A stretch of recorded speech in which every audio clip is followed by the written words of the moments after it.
Use your headphone.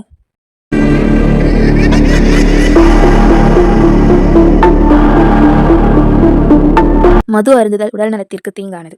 மது அருந்துவிட்டு வாகனம் ஓட்டாதீர். புகைப்பிடித்தல் புற்றுநோயை உருவாக்கும் மற்றும் உயிரை கொல்லும். நண்பர்களுக்கு வணக்கம். வீடியோ போறதுக்கு கொஞ்சம் காலதாமதம் ஆயிருச்சு, மன்னிக்கவும். நல்ல ஒரு உண்மை சம்பவத்துக்காக வெயிட் பண்ணிக்கிட்டு இருந்தேங்க. ஒவ்வொரு உண்மை சம்பவம் அனுப்புறது எல்லாமே ஒரு 5 நிமிஷம் இல்லை ஒரு 10 நிமிஷம் சொல்ற மாதிரி தான் இருக்குது. அதுவும் ரொம்ப த்ரில்லர் இல்லாமல் இருந்தது. அப்படி நான் வெயிட் பண்ணி தேடி பார்த்து இன்னைக்கு ஒரு உண்மை சம்பவத்தை நான் உங்களுக்கு சொல்ல போறேன்.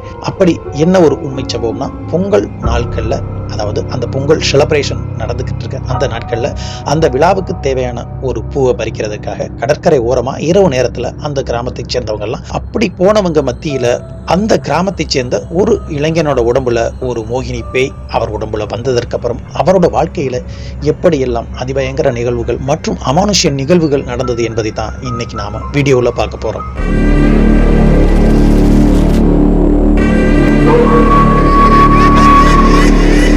வணக்கம் நண்பர்களே, நான் உங்கள் சண்முக பிரபு. வெல்கம் டு மாயமர்மங்கள். மேலும் நண்பர்களே, இந்த வீடியோ உங்களுக்கு பிடிச்சிருந்துச்சுன்னா நம்மளோட சேனலை சப்ஸ்கிரைப் பண்ணிட்டு உங்களோட நண்பர்களுக்கும் இந்த வீடியோவை ஷேர் பண்ணுங்க. மேலும் இதுபோல் உங்கள் வாழ்க்கையிலோ உங்களுடைய நண்பர்களுடைய வாழ்க்கையிலோ ஏதேனும் உண்மையான அமானுஷ்ய சம்பவங்கள் நடந்திருந்தா அது நமது சேனல்ல நீங்க ஒளிபரப்பணும்னு ஆசைப்பட்டீங்கன்னா கீழே தெரிகிற எனது வாட்ஸ்அப் எண்ணுக்கு ஒரு வாய்ஸ் மெசேஜ் அனுப்புங்க. அந்த உண்மையான அதிபயங்கர சம்பவம் நமது சேனல்ல ஒளிபரப்பப்படும். இந்த சம்பவம் 1990 காலகட்டத்தில் நடந்தது. இந்த சம்பவத்தை நமக்கு யார் அனுப்புனதுன்னு பார்த்தா சுமதிங்கிற நம்மளுடைய சப்ஸ்கிரைபர் தாங்க இந்த சம்பவத்தை நமக்கு அனுப்பியிருக்காங்க. இந்த சம்பவம் யாருக்கு நடந்ததுன்னு பார்த்தா அவருடைய கணவருக்கு. இவர்கள் இருவரும் ஒரே கிராமத்தை சேர்ந்தவர்கள். இருவரும் காதல் பண்ணிக்கிட்டு இருக்கும்போது இந்த சம்பவம் நடந்ததாக அவர் நம்மகிட்ட அப்படியே சொல்லியிருக்காரு. வாங்க நண்பர்களே, அந்த உண்மையான அதிபயங்கர சம்பவத்துக்குள்ள போகலாம். இது 1990 காலகட்டத்தில் நடந்ததுங்க. ராமேஸ்வரம் மாவட்டம் துண்டிங்கிற ஒரு கடற்கரை ஏரியாவுக்கு பக்கத்தில் உள்ள ஒரு சிறிய அழகிய கிராமங்க. அந்த கிராமத்தில் 100-150 வீடு வரைக்கும் வசிக்கிறாங்க. அது ஒரு அழகிய கிராமம். அந்த கிராமத்தில் ஒரு அம்மன் கோவில் இருக்கு. அந்த அம்மன் கோவிலுக்கு முன்னால தான் இந்த பொங்கல் விழாவை சிறப்பாக கொண்டாடுவாங்க. அந்த 10-20 கிராமங்களுக்கு மத்தியிலும் இந்த ஊர்ல மட்டும் அந்த பொங்கல் விழா மிகவும் சீரும் சிறப்புமா அவங்க கொண்டாடுவாங்க. 3 நாள் பகல் இரவு பாராமல் மிகவும் சீரு சிறப்புமா அந்த விழாவை கொண்டாடுவாங்க. போகி முடிந்ததற்கு அப்புறம் வீட்டு பொங்கல் வச்சு வீட்டு பொங்கல்லாம் முடிஞ்சதுக்கு அப்புறம் அந்த வீட்டு பொங்கல் அன்று இரவு அந்த கடற்கரை ஓரமாக அந்த கடற்கரையில இருக்கிற அந்த பூவை பறிக்க போகும்போது தான் இந்த சம்பவம் அவருக்கு நடந்தது. அப்படி அந்த பூவை எதுக்காக பறிக்க போவாங்கன்னா, மாட்டு பொங்கல் வரும். மாட்டு பொங்கல் அன்று இரவு அந்த கிராமத்துல, அதாவது அந்த ஏரியாவிலே இல்லாத சிறப்பா அந்த ஒரு கிராமத்துல மட்டும் கும்மிப்பாட்டு நிகழ்ச்சி நடைபெறுங்க. அதாவது கொப்பி முளைக்கட்டு அப்படின்னு அந்த ஏரியாவில் சொல்லுவாங்க. அது மாதிரி அந்த கும்மிப்பாட்டு நிகழ்வுல, அதாவது பூக்கொப்பி மாதிரி வைப்பாங்க, பூக்கொட்டான். அந்த அலங்காரம் செய்வதற்காக தான் அந்த பூ அவர்களுக்கு தேவைப்படுது. அந்த பூவை பறிக்கிறதுக்காக போறாங்க. அந்த பூ வேற எந்த பூவும் கிடையாதுங்க. அந்த கடற்கரை ஓரமாக அதிகமா இருக்கக்கூடிய அந்த காசரளை பூ தாங்க. அந்த பூவை பறிக்கிறதுக்காகத்தான் இவர்கள் கிராமத்தை சேர்ந்த அனைவரும் இந்த கிராமத்திலேருந்து அந்த கடற்கரை ஒரு 8 கிலோமீட்டர் இருக்கும். ஒரு சிறிய நகரம் ஒன்று இருக்கும். அந்த நகரத்துல கடைசி பஸ்ல அனைவரும் கிளம்பி போவாங்க. ஆண்களும் பெண்களும். அந்த நேரத்துல வீட்டுக்கு ஒருவரா எப்படியும் 100-150 பேர்கிட்ட போவாங்க. அந்த காலகட்டத்தில் சில பேர் பைக் வச்சிருந்தாங்க, அவர்கள் மட்டும் அந்த பைக்ல போவாங்க. மீதி அனைவருமே அந்த கடைசி பஸ்ஸை பிடிச்சி போயிடுவாங்க. அந்த சிறிய நகரத்துல போய் ஒரு திரை கொட்டாய் ஒன்றுங்க, அதாவது அந்த காலத்துல ஒரு தியேட்டருங்க. ஓலை கொட்டாயில மணல் மேல உட்கார்ந்து படத்தை பார்ப்பாங்க. இரவு காட்சி அனைவரும் பார்த்து விட்டு எல்லோருமா சேர்ந்து டீ குடிச்சிட்டு அந்த பூவை பறிக்கிறது தாங்க வழக்கம். இரவு முழுக்க பறிச்சுட்டு காலையில கிளம்பி வருவாங்க. அப்படி தாங்க இந்த சம்பவத்தை நமக்கு அனுப்பின சுமதி மற்றும் அவருடைய கணவர் சுரேஷ். அப்பொழுது அவர்களுக்கு திருமணமாகவில்லை. இருவரும் காதல் செய்து கொண்டிருந்த நேரம். அந்த காதல் விவகாரம் இவர்கள் நண்பர்களை தவிர அந்த கிராமத்துல யாருக்குமே தெரியாது. ஏன்னா அவர்கள் 2 வீட்டுக்குமே முன் விரோதம் காரணமாக அவர்கள் குடும்பத்தால் பேசிக்கிட்டது கிடையாது. ஆனா சுமதியும் சுரேஷும் முறை பசங்க தாங்க. அதனால அவர்கள் அந்த கிராமத்துல இருக்கவங்க யாருக்கும் தெரியாம காதல் பண்ணிக்கிட்டு இருந்தாங்க. இந்த கிராமத்துல இருக்க ஆண்களும் பெண்களும் இந்த நாளுக்காக காத்திருப்பாங்க. அதாவது இரவு நேரத்துல இந்த பொங்கல் நேரத்துல பூ பறிக்க போறது அவர்களுக்கு மிகவும் ஜாலியா சந்தோஷமா இருக்கும். இந்த மாதிரி காதல் பண்ணிக்கிட்டு இருக்கவங்களுக்கு இது ஒரு வரப்பிரசாதமா அமையும். அந்த நேரத்துல ஜாலியா பேசிக்கிட்டு போகலாம், இரவு நேரத்துல தனிமையில சந்திக்கலாம். அப்படிங்கிறதுனால இவர்கள் வீட்டுக்கு ஒருவர் கண்டிப்பா பூ பறிக்க வந்துருவாங்க. அப்படி அவரோட வீட்டுல சுரேஷும் இவங்க வீட்டுல இந்த சுமதியும் அந்த பூ பறிக்க நிகழ்வுக்கு போறாங்க. போயிட்டு படத்தை பார்க்குறாங்க. படத்தை பார்த்துட்டு அந்த தியேட்டர்ல படம் முடிந்ததற்கு அப்புறம் அங்க ஒரு டீ கடை இருக்கும். அந்த டீ கடை அந்த தியேட்டர்ல எப்ப படம் முடியுதோ அது வரைக்கும் அந்த டீ கடையை திறந்து வச்சிருப்பாங்க. அந்த டீ கடையில அனைவரும் டீ சாப்பிட்டுட்டு அந்த இரவு நேரத்திலே அந்த கடற்கரை ஓரமா அந்த மணல் வெளியில இருக்கிற அந்த காசரளி பூவை பறிக்கிறதுக்காக இந்த கிராமத்தை சேர்ந்த 70-100 பேர்கிட்ட உள்ளே இறங்குறாங்க. அந்த சிறிய நகரத்தை பற்றி சொல்லணும்னா கிட்டத்தட்ட ஒரு 100-150 கடைகள் இருக்கும். அந்த ஏரியாவில் சிறிய மண் தியேட்டரு, இரவு நேரத்தில் அந்த ஒரு டீ கடை மட்டும்தான். அதுவும் இவர்கள் டீ சாப்பிட்டு வந்ததுக்கப்புறம் அந்த கடையும் மூடிடுவாங்க. அந்த கடைத்தெரு இருக்கிற அந்த ரோட்டுக்கும் இந்த கடற்கரைக்கும் கிட்டத்தட்ட ஒரு 1/2 கிலோமீட்டர் இருக்குங்க. அந்த 1/2 கிலோமீட்டருக்கு இடையில எல்லாம் நிறைய வீடுகள் இருக்கும். இந்த கடற்கரை ஓரமாகவும் நிறைய வீடுகள் இருக்கும், நிறைய தென்னந்தோப்பு. அந்த தென்னந்தோப்புக்கு கீழே தாங்க இந்த கடற்கரை காற்றில் அந்த பூக்கள் அழகாக பூத்திருக்கும். அந்த பூவை பறிக்கிறதுக்காக இந்த கிராமத்தை சேர்ந்தவங்க அனைவரும் வந்துகிட்டு இருக்காங்க. அதே நேரத்தில் சுரேஷ் தன்னோட நண்பர்கள் 4 பேரோட ஜாலியாக பேசிக்கிட்டு வர்றான். அதே நேரத்தில் சுமதி பொண்ணுங்கள்லாம் அவங்க ஜாலியாக பேசிக்கிட்டு அந்த பூ பறிக்கிறதுக்காக அந்த தென்னந்தோப்புக்குள்ள இறங்குறாங்க. இந்த நேரத்தில் அவர்கள் காதலர்களையும் காதலிகளையும் சைட் அடிச்சுக்கிட்டும் ஜாடை மாடையா பேசிக்கிட்டும் அந்த இரவு நேரத்தில் இறங்கி போறாங்க. இதுதான் அவர்கள வாழ்க்கையிலே வாழ்நாளே இரவு நேரத்தில் அவர்களோட காதலியை தனிமையில சந்திச்சு பேசுறதுக்கு மிகவும் ஒரு ஆப்பர்ச்சுனிட்டியா இருக்குங்க. அதனால இவங்க ரொம்ப ஆர்வமா அந்த இரவு நோக்கி, அதாவது இந்த பூ பறிக்கிற அந்த நாளை நோக்கி காத்துட்டு இருந்தாங்க. அந்த நாளும் வந்துருச்சு. இவர்களும் அந்த நகரத்துல இரவு நேரத்துல, அதாவது 12-1 மணிக்கா பூ பறிக்க ஆரம்பிச்சாங்கன்னா அந்த கடற்கரை ஓரமா அப்படியே ஒரு 2 கிலோமீட்டர் அப்படியே பூ பறிச்சுக்கிட்டே வருவாங்க. வந்து அடுத்த ஒரு பஸ் ஸ்டாப்ல வந்து விடியற் காலையில ஒரு 5:30 ஒரு பஸ் வரும். அந்த பஸ்ல அனைவரும் ஏறி வர்றதாங்க வழக்கம். இரவு 1:30 மணி வாக்குல இவங்க அனைவருமே அந்த ஏரியாவில் இறங்கி பூ பறிச்சுக்கிட்டு இருக்காங்க. எல்லாரும் 50 அடி தூரத்துல, கண்ணு கட்டின தூரத்துல தாங்க பூ பறிச்சுக்கிட்டு இருக்காங்க. இந்த சுரேஷும் தன்னோட காதலியான சுமதியை தேடி பார்க்குறாரு. அங்கொன்றும் இங்கொன்றுமாக பெண்கள் பேச்சு குரல் கேட்குது. பூ பறிச்சுக்கிட்டே மிகவும் ஜாலியாக இருக்காங்க. இவரோட காதலியை தேடி பார்க்குறாங்க. இவர் கண்ணுக்கு அம்படவே இல்லை. 50 மீட்டர் 100 மீட்டர் அப்படி தொலைவில் அவனோட லவரோட உட்காந்து ஜாலியாக பேசிக்கிட்டு இருக்காங்க. அந்த புதருக்கு மறைவில் இந்த கிராமத்தில் இருக்கவங்க நிறைய பேர் பூ பறிச்சுட்டு இருக்காங்க. இது இரவு நேரங்கிறதுனாலையும் அதே நேரத்தில் சிறிய நிலா வெளிச்சம் மட்டும்தான் இருக்குது. அங்கொன்றும் இங்கொன்றுமா வீடு இருக்குது. இந்த நேரத்தில் இந்த சுரேஷுக்கு அந்த பூ பறிக்கிற அந்த எண்ணம்லாம் கிடையாதுங்க. தன்னோட காதலி எங்கே நிற்கிறா அப்படின்னு தன்னோட நோட்டத்தை அப்படியே வெளியில விடுறாரு. அப்ப 100 அடி தூரத்துல இதே மாதிரி இந்த சுமதியும் செய்யல கையை அசைச்சு கூப்பிடுறா. இந்த சுரேஷும் சுமதி பின்னால அப்படியே நெருங்கி போய்கிட்டு இருக்காங்க. கடற்கரை காத்து, ஜில்லுன்னு காத்து, அப்படியே மெதுவா சத்தம். அந்த இரவு நேரம் பெண்களும் ஆண்களும் நிறைந்த அந்த பகுதி. ஆனா பக்கத்துல இல்ல, ஒரு 50 மீட்டர் 70 மீட்டர் அப்படின்னு 2 பேரும் 3 பேருமா சேர்ந்து பூ பறிக்கிறாங்க. இந்த நேரத்துல சுமதி மட்டும் அங்கு தனியா பூ பறிச்சுக்கிட்டு இருக்கிறாங்க. இந்த சுரேஷும் தனக்காகத்தான் தனியா வந்து பூ பறிச்சுக்கிட்டு இருக்கா அப்படின்னு மிகவும் ஆர்வத்தோட அவ பக்கமா போறான். இந்த சுரேஷும் சுமதியை நெருங்கி போய்கிட்டு இருக்கான். அந்த சுமதியும் அந்த புதர்களுக்கு இடையில மெதுவா சிரிச்சபடியே கொஞ்சம் கொஞ்சமா முன்னோக்கி ஒரு மரத்தை நோக்கி போறா. கிராமத்துல தன்னோட காதலி கூட நேரத்தை செலவிடுறதுக்கு எந்த நேரமும் எந்த இடமும் நமக்கு கிடைக்கல, இங்க நல்ல சந்தர்ப்பம் கிடைச்சிருக்கு அப்படிங்கறது மாதிரி அந்த மரத்து பக்கத்துல அந்த சுமதியை பின்தொடர்ந்தே போறான். இந்த சுரேஷும் ரொம்ப சந்தோஷமா அவளை பின்தொடர்ந்து போனவன் திடீர்னு எங்கிருந்தோ இவன் பேரை சொல்லி யாரோ கூப்பிடுற மாதிரி ஒரு சத்தம்.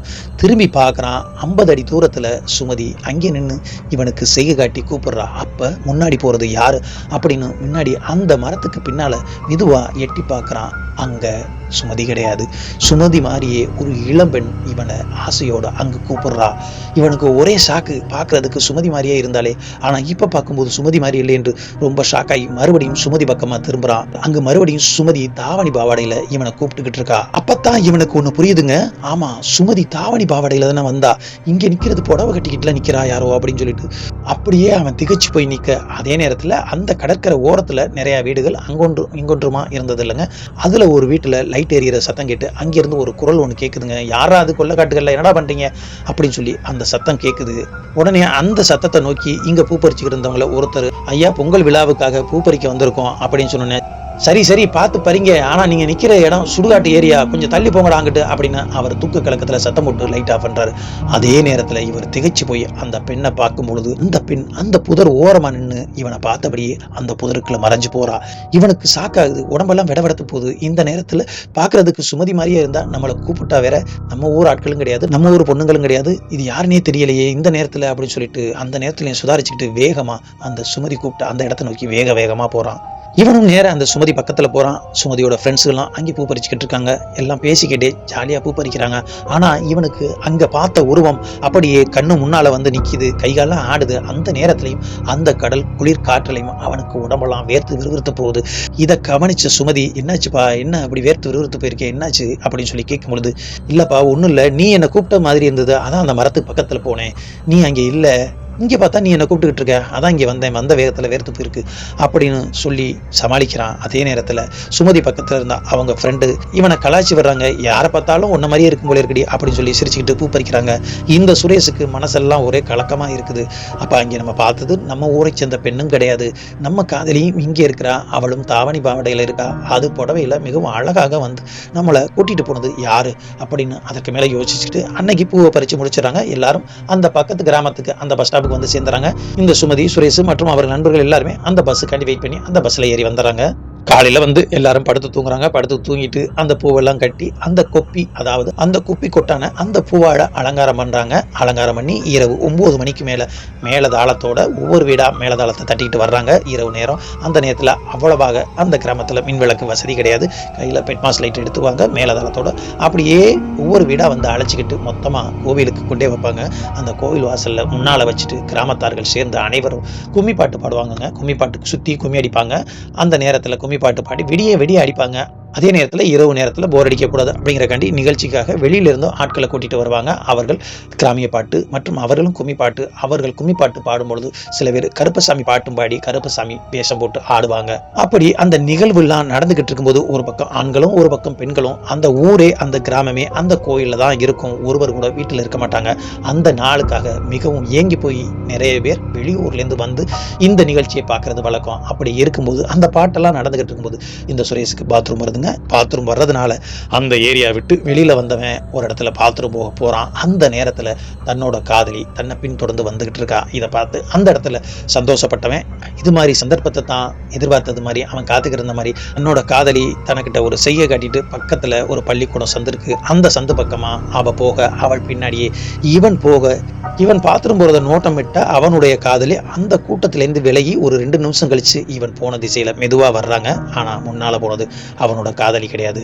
அந்த பூப்பறிக்கிற இடத்துல பார்த்த அதே ஒரு உருவம் இப்பொழுதும் அவனை பின்தொடர்ந்து அங்கே வந்திருக்குங்க. அது அவனுக்கு தெரியல, தன்னோட காதலி தான் போயிருக்கா அப்படின்னு சொல்லிட்டு அந்த காதலியை பின்தொடர்ந்து போனவன் அங்கே ஒரு பள்ளிக்கூடம் இருக்கும். அந்த பள்ளிக்கூடத்துக்கு பக்கத்தில் ஏரி ஒன்று இருக்கும். அந்த ஏரி இதெல்லாம் இந்த கோவிலேருந்து ஒரு 500 மீட்டர் தூரத்தில் நடக்குது.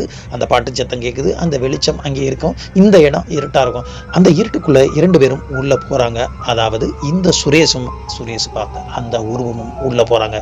இதை தூரத்துலேருந்து பார்த்த அந்த சுமதி திகைச்சு போய் யாரோ ஒரு பொண்ணோட தனியாக போகிறானே பதபதக்க வேகமாக அந்த இடத்துக்கு ஓடியாடுறா.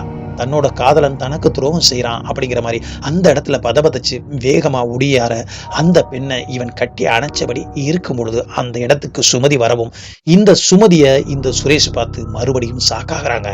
ஏன்னா அவன் சுமதின்னு நினைச்சுதான் அந்த பெண்ணை கட்டி அணைச்சான். ஆனா இப்ப வந்து நிக்கிறது சுமதி. அந்த இடத்துல சுமதி பார்த்துட்டு ஓடும் கத்திடுறா. அந்த சுமதி சுரேஷ் பக்கத்துல, அதாவது சுரேஷை கட்டி அணைச்சபடி இருக்கிற அந்த பெண்ணோட உருவத்தை பார்த்துட்டு ஓனு கதறா. அந்த பெண் அந்த இடத்துல அவளை கட்டி அணைச்சபடியே இவளை முறைச்சு பார்த்தபடியே இருக்கா. அவளோட கோர பார்வை நாக்கு வெளியில வந்தபடியே மிகவும் அகோரமா இவளை பார்த்து முறைச்சபடியே இருக்கா. அந்த நிகழ்வை பார்த்து அடுத்த செகண்ட் அந்த இடத்துல கத்திட்டு வேகமா ஒடியாடுறா. இவளுக்கு புரிஞ்சு போச்சு, இவன் கட்டி பிடிச்சிருக்கிறது பெண்ணே கிடையாது, நான் நினைச்சு இவன் கட்டி பிடிச்சிட்டான், இதைத்தான் அன்னைக்கு சொல்ல வந்தான் போல இருக்கு அப்படின்னு சொல்லிட்டு வேகமா கத்திக்கிட்டு அந்த கூட்டத்தை நோக்கி வேகமா ஓடுறாங்க. இவ அங்கே ஓடவும் அந்த பாட்டு முடியவும் எல்லாரும் வந்து என்னமாச்சுன்னு கேட்கவும் இவ திகைச்சு போய் அப்படியே மூச்சு மேல் மூச்சு கீழ் மூச்சு வாங்குறா. தண்ணி எடுத்து கொடுக்குறாங்க, குடிக்க போற நேரத்துல அந்த பக்கமாக இருந்து சுரேஷும் வேகமா ஓடியாடுறான். இந்த சம்பவத்தை பார்த்த அனைத்து கிராமத்தார்களும் சுமதி வர்றா, சுமதி பின்னாடியே சுரேஷும் வர்றானே, இது சரியா இல்லையே அப்படின்னு ஒரு மாதிரி சந்தேக பார்வையோட எல்லோரும் பார்க்க இதுல சுமதியோட பெற்றோரும் சுரேஷோட பெற்றோரும் மிகவும் கோபம் அடைஞ்சு அவங்க 2 பேருமே அந்த இடத்துல வச்சு அடியோடின்னு அடிச்சிடறாங்க.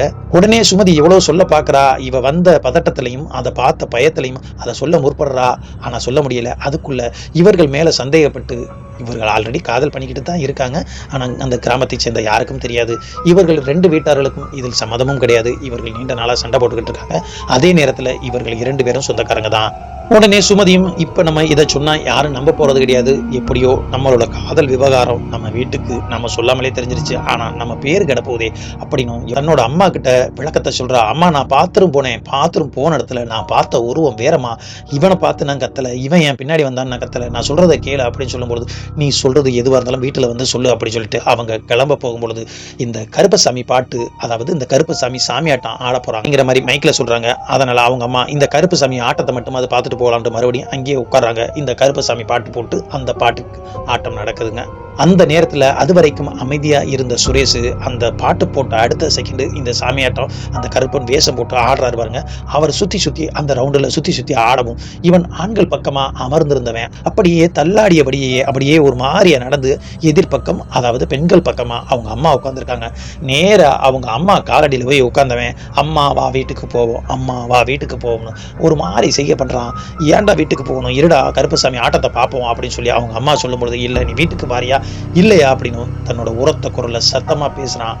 அவனாக இல்லாமல் வேற ஒரு குரல்ல அந்த இடத்துல பேசும்பொழுது இந்த கருப்பசாமி ஆட்டமும் ஆடிக்கிட்டு இருக்காங்க. அந்த நேரத்தில் இவன் ஆடுற ஆட்டத்தை பார்த்து அந்த கருப்பசாமி ஆட்டம் அந்த பாட்டை அப்படியே க்ளோஸ் பண்ணுறாங்க. ஆனால் இந்த கருப்பசாமி ஆடுறவர் மட்டும் ஆட்டத்தை குறைக்காம மிகவும் வீரியமா ஆக்ரோஷமா ஆடிக்கிட்டு இருக்காரு.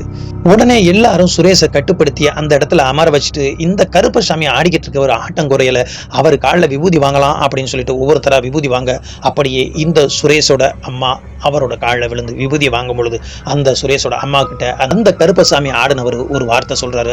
அதாவது இவன் போகக்கூடாத ஒரு இடத்துல போயிட்டு சேரக்கூடாத ஒரு கன்னி கூட சேர்ந்திருக்கான், அவன் உடம்புல இருந்த அந்த கண்ணியை பிரிக்கணும், நீ என் ஆலயத்தை தேடி வா அப்படின்னு சொல்லி ஆடிட்டு அந்த இடத்துலயே சுவாமி ஆடுறவர் மலை ஏறாருங்க.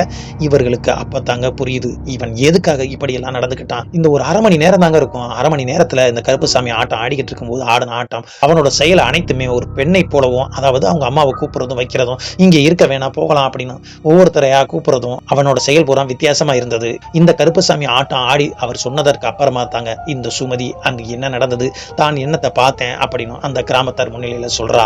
அதாவது நேற்று நாங்க பூப்பறிக்க போகும்பொழுது எல்லாரும் பூப்பறிக்கும் போது அவனை ஒரு பெண் தனியா கூட்டிட்டு போனதாகவும் அதிலிருந்து அவன் பயந்து ஓடியாந்ததாகவும், இப்பொழுது நான் பாத்ரூம் போக போனேன், யதார்த்தமா அங்கே போய் பார்க்கும் பொழுது அவன் ஒரு பெண்ணை கட்டி பிடிச்சபடியே நின்னா. அந்த பெண் யாருன்னு நான் மெதுவா பார்க்கும்பொழுது அது ஒரு பெண்ணே கிடையாது, அதை பார்க்கறதுக்கு மிகவும் கொடூரமா இருந்துச்சு. அது என்னை பார்த்து முறைச்சது, என்னை பார்த்து ஒரு செயல் அப்படியே கொடூரமா பண்ணுச்சு. அதை பார்த்து தான் நான் பயந்து கத்திக்கிட்டு ஓடியாந்தேன். அதற்குள்ள நீங்க எல்லாம் ஒரு கதையை கட்டி விட்டீங்க அப்படின்னு சொல்லி அந்த பெண் அந்த இடத்துல ஒன்று அழகிறா.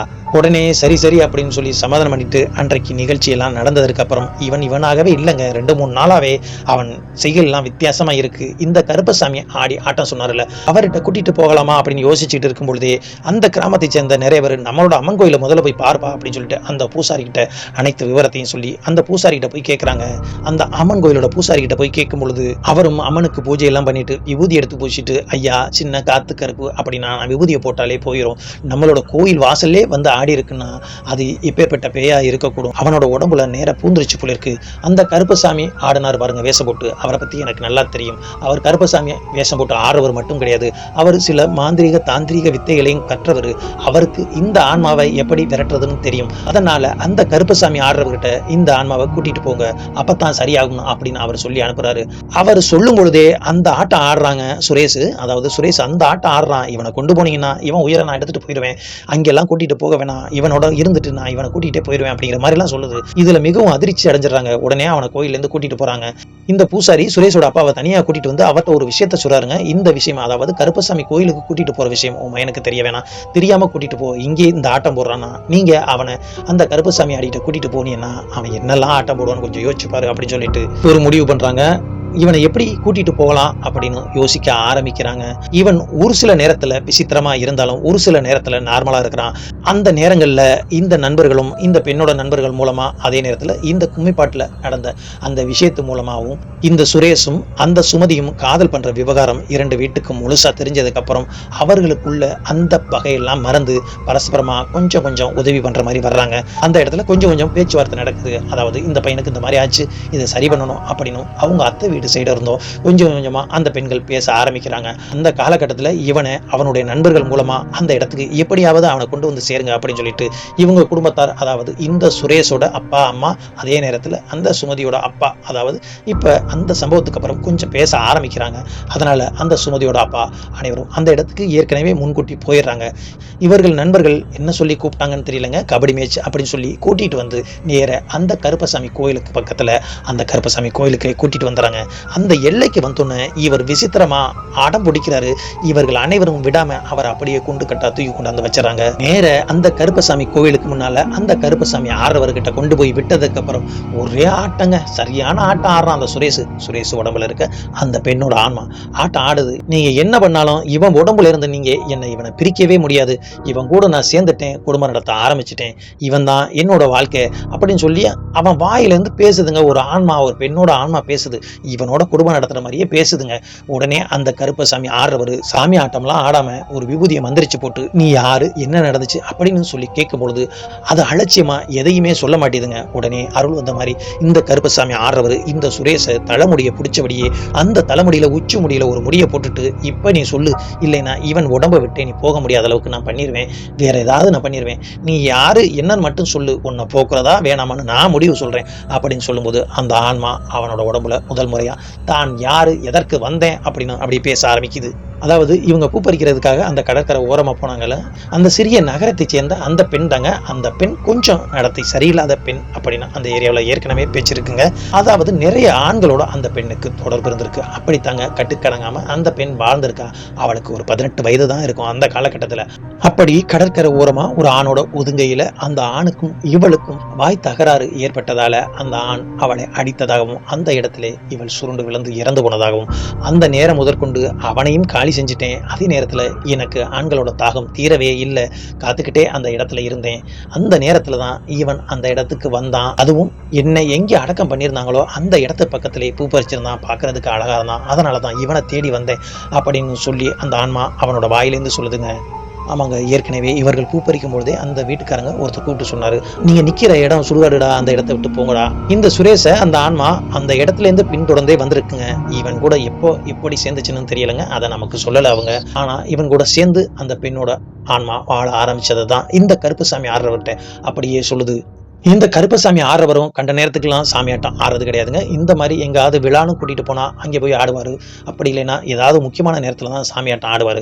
இதற்கு என்ன பண்ணலாம் அப்படின்னு சொல்லிட்டு இவனை கூட்டிட்டு போங்க அப்படின்னு சொல்லிட்டு அவனோட நண்பர்கள்ட்ட சொல்லி அவனை மறுபடியும் வீட்டுக்கு கூட்டிட்டு போயிடுறாங்க. அந்த நேரத்துல இவரோட அப்பா அம்மா மற்றும் இந்த சுமதியோட அப்பாங்க இப்பதானே சேர்ந்திருக்காரு. இந்த 3 பேட்டையும் இந்த கருப்பசாமி ஆடுறவர் ஒரு விஷயத்த சொல்றாரு, ஐயா சாமி ஆடி தாயத்து கட்டி இவன் உடம்புல வரவிடாம பண்ண முடியும், அதே நேரத்துல உங்களோட வீட்டுக்கும் ஒரு காப்பு கட்டி கொஞ்ச நாளைக்கு வரவிடாம பண்ண முடியும். ஆனா இது ஒரு மோகினி பேய், திருமணமாகாத மோகினி பேய். அந்த ஆசையால இவன் மேல வந்து ஏறி இருக்கு. இவன் உயிரோடு இருக்கிறவரையும் அவன் கூட தான் இருக்கு, அது போராடும். அதே நேரத்தில் தான் அழிஞ்சாலும் பரவாயில்ல, இவன் கூடவே அழிவேன் அப்படிங்கிற மாதிரி தாங்க இருக்கும். ஏன்னா அந்த மோகினி பேய் யாராவது ஒருவரோட கண்களுக்கு மட்டுமே தென்பட வாய்ப்பு இருக்கு. அப்படித்தான் உன்னோட பையனோட கண்களுக்கு தென்பட்டிருக்கு. அந்த வாய்ப்பை அது எப்படிங்க விட்டு கொடுக்கும்? அதே நேரத்தில் அது ஒரு ஆன்மா, தனக்கு இனிமே என்ன நடக்க போகுது அப்படிங்கிற ஒரு அசட்டு தைரியம் ஏற்கனவே இருக்கும். அதனால இவனோட உடம்புல இருந்து போக்குறது ரொம்ப கஷ்டம். அதாவது சாமியாடியோ குறி சொல்லியோ போக்குறதுக்கு கொஞ்சம் கஷ்டமா இருக்கும். அதே நேரத்தில் ஈஸியான ஒரு வழி இருக்கு, கொஞ்சம் செலவாகும் அப்படின்னு சொல்லிட்டு ஒரு விஷயத்த சொல்றாருங்க. அதாவது மாந்திரிக தாந்திரிக வேலைகளுங்க. அதாவது மாந்திரிகங்கிறது மந்திர கட்டுக்கள் போட்டு அந்த மந்திரங்கள்னால சில வேலைகள் செய்யறதுங்க. தாந்திரிகம் அப்படிங்கிறது அந்த மந்திர வேலைகள் நம்ம செய்யறத ஒருத்தர் பார்த்தாருன்னா இப்படியெல்லாம் தொடர்ந்து பண்ணிக்கிட்டு இருக்கும்போது அந்த தாந்திரிகம் செய்யறது இப்படியெல்லாம் பண்ணுனா அது உண்மையா இருக்கும் அப்படிங்கிற மாதிரி ஒரு செயல்ல நம்ம பார்க்குறவங்களே நம்ப வைக்கிறதாங்க தாந்திரிகம். அதாவது இப்ப என்ன பண்ண போறாங்கன்னா, நீங்க எல்லாம் சந்திரமுகி படம் பார்த்துருப்பீங்க. அதுல கடைசி நேரத்துல அந்த ரஜினியை ஒரு பொம்மை செஞ்சு ஒரு இடத்துல எரிப்பாங்க பாருங்க, அதே மாதிரி ஒரு செயலை செய்யணும் அப்படின்னு சொல்லிட்டு அதற்கு ஒரு நாளை குறிக்கிறாங்க. அதுவும் அவர்கள் வீட்டிலிருந்து தான் அந்த செயலை செய்யணும் அப்படின்னு சொல்லிட்டு சனிக்கிழமை நாள் சனி கோர அமாவாசை இரவுக்காக காத்திருக்கிறாங்க. அது வரைக்கும் இவர் அவங்க கையில ஒரு தாயத்தை கட்டி விடுறாங்க, மந்திர தகடெல்லாம் செஞ்சு கொடுத்துட்டாங்க. இது 1 மாத காலம் கழிச்சு தாங்க வருது. சனிக்கிழமை சனி ஓர அமாவாசை அன்றைய இரவு நேரத்துல அவங்க வீட்டுல பூஜை எல்லாம் நடக்குது. அதற்கிடையில இந்த சுமதியோட வீட்டுல சண்டை போட்டிருந்தாங்கல்லங்க, அதுக்குள்ள அந்த சண்டையெல்லாம் சரியாகி இவர்களுக்குள்ள சில முறப்பாட்டு கோளாறுகள்லாம் சரி பண்ணிடுறாங்க. அந்த பூஜை இரவு 12 மணிக்கு நடக்குதுங்க. அந்த பூஜை என்னன்னா, அந்த கருப்பசாமி ஆறவர் அந்த பூஜையை பண்றாரு. அந்த கிராமத்தை சேர்ந்த சில முக்கியமான நபர்கள் மட்டும்தான் இருக்காங்க. நிறைய பேருக்கு இது தெரியக்கூடாது அப்படின்னா அந்த வீட்டை சேர்ந்தவங்க சொல்லி ஒரு சில முக்கியமான அவங்க குடும்பத்துக்கு வேண்டப்பட்டவங்க மட்டும் அந்த பூஜையில நிக்கிறாங்க. அதாவது வீட்டுக்கு வெளியில மாவுல பொம்மை செஞ்சு அந்த பொம்மைக்கு சில பல உருவெல்லாம் ஏத்துறாங்க. அந்த உருவெல்லாம் ஏத்தி, அதாவது இந்த சுரேஷ் இறந்தது போலவும் இறந்தவனை அந்த இடத்துல படுக்க வச்சிருக்கிறது போலவும் சில கர்ம காரியங்கள்லாம் நடக்கிறது போலவும் அவங்க அம்மா அப்பா எல்லாம் அழுகிறது மாதிரியும் அந்த பாடைகளை தூக்கி வச்சு அவர்கள் நண்பர்கள் 4 பேர் தூக்கிட்டு போறாங்க. இந்த நேரத்துல அந்த கருப்பசாமி ஆடுறவர் சில பல பூஜைகள்லாம் செஞ்சு அந்த சுரேஷை வீட்டுக்குள்ளேயே வச்சு லாக் பண்ணிட்டு அந்த வீட்டுல உள்ள பெண்கள்கிட்ட ஒரு விஷயத்தெல்லாம் சொல்லிட்டு அந்த இடத்த விட்டு இவர்கள் அந்த பாடையை, அதாவது அந்த பொம்மை வச்சிருக்க அந்த பாடையை தூக்கிட்டு போறாங்கங்க. இவங்க அப்பா, அவங்க மாமா மற்றும் அவரோட ஃப்ரெண்ட்ஸு கிட்டத்தட்ட ஒரு 7-8 பேர் போகிறாங்க. போகையில் சில பல விஷயத்தெல்லாம் சொல்லிடுறாரு. அந்த கருப்பசாமி ஆடுறவர் நிறைய தடங்கள் வரக்கூடும், அதனால் யாரும் நீங்கள் பயப்பட வேணாம், எதுவும் உங்களுக்கு நடக்காது, அதற்கு தகுந்தாற் போல் நான் நிறைய கட்டு போட்டிருக்கேன். அதாவது உங்களுக்கு நடக்கிறதுனா இப்போ வந்திருக்க அந்த மோகினியால் நடக்கிறதுக்கு வாய்ப்பு கம்மி. நம்ம இப்போ கொண்டு போகிற அந்த செயலால் இந்த கிராமத்தை சேர்ந்த பல ஆன்மாக்கள் உங்களை தொந்தரவு பண்ணக்கூடும், தொந்தரவு மட்டும்தான் பண்ணோம், பயப்பட வேணாம் அப்படின்னு சொல்லி அந்த அர்த்த ஜாம நேரத்தில் 12 மணிக்கு சுடுகாட்டை நோக்கி நடக்கிறாங்க. கிட்டத்தட்ட 1 கிலோமீட்டர் தூரம் அந்த சுடுகாடு இருக்கு. இவர்கள் அனைவரும் பயந்து கொண்டேதாங்க நடக்கிறாங்க. அமைதியான நேரம். அந்த நேரத்தில் நாய்கள் ஊளையிடுது, கத்துது, சத்தம் போடுது. அந்த நேரத்திலையும் இந்த கருப்பசாமி ஆறவர் ஒரு சில மந்திரங்களை சொல்லி கையில் இருக்க விபூதி எடுத்து ஃபூனு ஊதி விடுறாரு. அந்த நேரத்தில் சட்டார்னு அந்த நாய்கள் போகிற சத்தம் அப்படியே அமைதியாகுது. இவர்கள் அனைவரும் அந்த சுடுகாட்டு மேடையில் கொண்டு போய் வச்சு அங்கே அந்த பொம்மையை கீழே இறக்கி வச்சுட்டு சில கர்ம காரியங்கள் செய்கிற மாதிரி செஞ்சு பூஜையெல்லாம் நடக்குது. அந்த நேரத்தில் அந்த இடத்துல இவர்கள் அனைவரும் ஆண்கள். அந்த நேரத்தில் ஒரு பெண் அழுகிற சத்தம் மட்டும் கேட்குதுங்க. அந்த இடத்துல நின்ன அனைவருமே அந்த இடத்துல அப்படியே ஷாக்காகி போய் நிற்கிறாங்க. ஏன்னா அவங்க யாரும் இது வரைக்கும் ஆன்மா குரலையும் கேட்டதில்லை, ஆன்மாவையும் நேரையும் பார்த்ததில்லை. ஆனால் அவர்கள் யாருக்கும் கண்ணுக்கு தென்படலை. இந்த கருப்பசாமி ஆறவர் மட்டும் ஒரு குறிப்பிட்ட இடத்தை பார்த்து அதை நோக்கி சில பல பூஜை சாமான்கள்லாம் தூக்கி வீசுறாரு. வீசிட்டு பொதுவாக சொல்றாரு, ஐயோ இப்படி இறந்து போயிட்டானே, இப்படி அல்ப ஆயுசில் போயிட்டானே, சின்ன வயசுல போயிட்டானே அப்படின்னு சொல்லிட்டு அந்த பொம்மை மேலே கண்ணீர் மல்க சில பூஜை பொருட்கள் எல்லாம் போடுறாரு. அப்படியே எல்லாரையும் ஒவ்வொருவரையும் கூப்பிட்டு அந்த பூஜை பொருட்கள் எல்லாம் போட சொல்றாரு. போட சொல்லும் பொழுதே ஒவ்வொருத்தையும் இதுவாக சொல்லிடுறாரு, நீங்க ஃபீல் பண்ணி உங்களோட நண்பன் இறந்து போயிட்டான் அப்படிங்கிற மாதிரியே போடுங்க, யாரும் வெளி காட்டிக்காதீங்க, அந்த ஆன்மா இங்கேயே தான் நிற்கிது, என் கண்ணுக்கு தெரியுது, உங்களுக்கு தெரியாது, நீங்களும் பயத்தை வெளிக்காட்டிக்கொள்ளாம இந்த விஷயத்தெல்லாம் செய்யுங்க அப்படின்னு சொல்லிட்டு ஒரு பள்ளம் ஏற்கனவே நோண்டி இருக்காங்க. அந்த பள்ளத்துக்குள்ள இந்த பொம்மையை வச்சுட்டு ஒரு ஈமச்சடங்கு நடப்பது போலவே அந்த இடத்துல ஒவ்வொருத்தரும் ஈமச்சடங்கு செஞ்சு முடிக்கிறாங்க. அந்த நேரம் இவர்கள் பூஜை செஞ்சு ஆரம்பிச்சு ஈமச்சடங்கு முடிக்கிற வரைக்கும் அவர்களை சுத்தி ஒரு பெண்ணோட அலுவலல் கேட்டுக்கிட்டே இருக்குது. இந்த சம்பவம் எல்லாம் முடிச்சு அந்த பூஜையெல்லாம் முடிச்சுட்டு நேர அந்த இடத்தை விட்டு கிளம்பி வர்றாங்க. வந்தவங்க இவர் ஏற்கனவே சொல்லிட்டாருங்க, யாரும் திரும்பி பார்க்க வேணாம், அப்படி பார்க்கறதுக்கு தைரியமா இருந்தா நீங்க பாருங்க, அந்த பெண்ணோட ஆன்மா அவனோட புதை மேடையில உட்காந்து அழுதுகிட்டு இருக்கும், நேர போறவங்க குளிச்சுட்டு வீட்டுக்கு போகலாம் அப்படின்னு சொல்லும் பொழுது இந்த சுபதியோட அப்பா மட்டும் மெதுவா இதெல்லாம் உண்மையா இருக்குமோ, ஆனா நமக்கு அந்த பெண்ணோட குரல் கேட்டுச்சே அப்படின்னு சொல்லி மெதுவா திரும்பி பார்க்கறாருங்க. பார்க்கும்பொழுது அங்க ஒரு பெண்ணோட உருவத்துல கருப்பா சேடா அந்த மேடையில், அதாவது இப்போ தான் அந்த இடத்த புதைச்சி வச்சுருக்காங்க, மண்ணு மூடி மேலே பூவெல்லாம் போட்டிருக்காங்க, அந்த மண்ணு மேலே அடிச்சுக்கிட்டே அழுகுதுங்க. இதை பார்த்து ஷாக்காய் போன சுமதியோட அப்பா அதற்கு மேலே எதுவும் பேசாம, அதாவது இந்த கருப்பசாமி ஆறாரில் மந்திரவாதி கூட்டிட்டு போனார்ல, அவர் கையை பிடிச்சபடியே வீட்டுக்கு பக்கத்தில் இருக்க அந்த குளக்கரைக்கு வந்து குளிக்கிறாங்க. குளிச்சு முடிச்சுட்டு அவர்கள் வீட்டுக்கு போயிட்டு மறுநாள் காலையில் அவர்கள் வீடு முழுக்க சில பல பூஜைகள்லாம் செஞ்சு இந்திர தகடுகள் வச்சு அந்த வீட்டை ஒரு பாதுகாப்பு கவசமாக மாத்திடுறாரு. இந்த சம்பவத்துக்கு அப்புறம் தான், அதாவது 1 மாதம் 2 மாத காலங்கள் என்னோட கணவர், அதாவது அந்த நேரத்தில் எங்களுக்கு திருமணம் நடக்கவில்லை. இந்த திருமணம் நடந்ததே அந்த மோகினி பேயோட தயவால தான். என்னோட குடும்பம் ரெண்டும் சேர்ந்து அதற்கப்புறம் எங்க அப்பாவும் எங்க அத்தையும் சேர்ந்து எங்களுக்கு திருமணம் செஞ்சு வச்சாங்க. இப்போ நாங்கள் நல்லபடியா இருக்கோம், 2 குழந்தைகளோட சந்தோஷமா இருக்கோம். எங்களை சேர்த்து வச்சதே அந்த சம்பவம் தான், இல்லைன்னா எங்களுக்கு என்னென்னலாம் நடந்திருக்கும், என்னென்னலாம் பிரச்சனைகள் வந்திருக்கும் அப்படின்னு இந்த நிகழ்வை சொல்லும் பொழுதே அவர்களுடைய அந்த பழைய நிகழ்வுகளையும் சேர்த்து அவர்கள் சொல்லியிருந்தாங்க. இந்த சம்பவத்தை நமக்கு அனுப்புன அந்த சுமதிக்கு ஒரு நன்றியை சொல்லிட்டு இந்த சம்பவத்தை நான் ரொம்ப காலமா போடலாம் அப்படின்னு இருந்தேன் தம்பி, இதை போடலாமா வேணாமா அப்படின்னு சொல்லி என்னோட கணவர்கிட்ட நான் கேட்டுக்கிட்டே இருந்தேன். எனக்கு தான் வயசாயிருச்சு, இனிமே போறதுல என்ன இருக்கு நீ சொல்லு அப்படின்னு சொன்னதற்கு அப்புறம் என்னோட கணவரோட அனுமதியோட இந்த கதையை நான் சொல்லியிருக்கேன் அப்படின்னு சொல்லி இந்த கதையை நம்ம இத்தோட முடிச்சுக்குவோம். இந்த உண்மை சம்பவம் எப்படி இருந்துச்சு அப்படின்னு வந்து கமெண்ட்ல சொல்லிட்டு போங்க. மேலும் நண்பர்களே, இந்த வீடியோ உங்களுக்கு பிடிச்சிருந்தா நமது சேனலை சப்ஸ்கிரைப் பண்ணிட்டு உங்களுடைய நண்பர்களுக்கும் இந்த வீடியோவை ஷேர் பண்ணுங்க. மேலும் இதுபோல் உங்கள் வாழ்க்கையிலோ உங்களுடைய நண்பர்களுடைய வாழ்க்கையிலோ உண்மையான அதிபயங்கர அமானுஷ்ய சம்பவங்கள் ஏதேனும் நடந்திருந்தா கீழே தெரிகிற எனது வாட்ஸ்அப் எண்ணுக்கு ஒரு வாய்ஸ் மெசேஜ் அனுப்புங்க. அந்த உண்மையான அதிபயங்கர சம்பவம் நமது சேனல்ல ஒளிபரப்பப்படும். நன்றி, வணக்கம். நான் உங்கள் சண்முக பிரபு.